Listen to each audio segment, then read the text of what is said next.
liftoff. When you think of NASA, this is probably what comes to mind. Shuttle launches blasting astronauts into space, high-powered telescopes capturing otherworldly images, and rovers exploring far-off planets.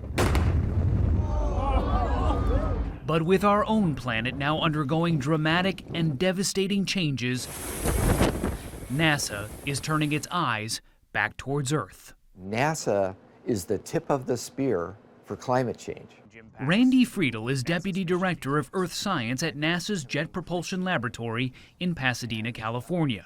He points to NASA's new Earth System Observatory, a series of 5 advanced satellite missions that will monitor nearly every aspect of our planet, from bedrock to atmosphere. We turn with a renewed focus to our home planet of Earth. It will give NASA a 3D view of how the Earth's systems are operating and impacted by climate change. Are you kind of looking at the vital signs of planet Earth? That's exactly what we're doing, and really looking at the heartbeat of the planet. Just a whole host of things that we are tracking every single day. And the liftoff. In December, NASA launched a rocket from California carrying a satellite called SWAT, which stands for Surface Water and Ocean Topography. This $1.2 billion mission is the first radar to survey almost all of the world's surface water, nearly every ocean, river, lake, and stream on the planet. Basically, this thing can survey 6 million bodies of water every 3 weeks. Yeah, that's right. It can cover everything. So. Project scientist Paul Rosen says SWAT will help to better detect and plan for floods, droughts, and rising seas, which are expected to make many coastal areas around the world uninhabitable in the decades to come. And this is a NASA animation of its upcoming mission, Nysar, scheduled to launch next year in a joint project with India's space program. The satellite will use 2 different radar systems to track subtle changes in Earth's surface to less than a ½ inch. This will allow better detection of ice sheet collapse and the melting of glaciers.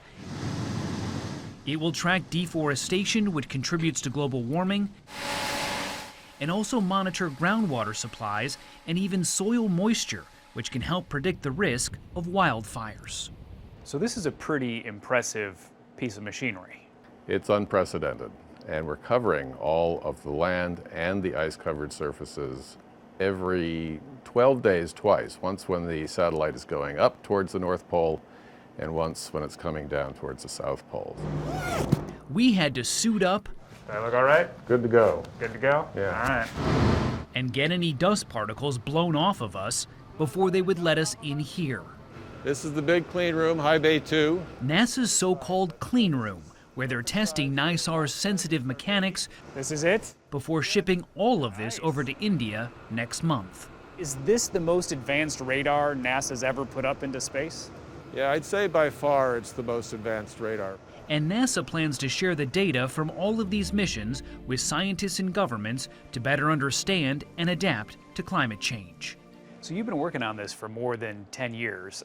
Yes. How excited are you to get this thing up there? Words cannot express how excited I am to get this thing up there. It's very exciting to me. And it's one more set of eyes in the sky NASA will have staring back at Earth. Ben Tracy, CBS News, Pasadena, California.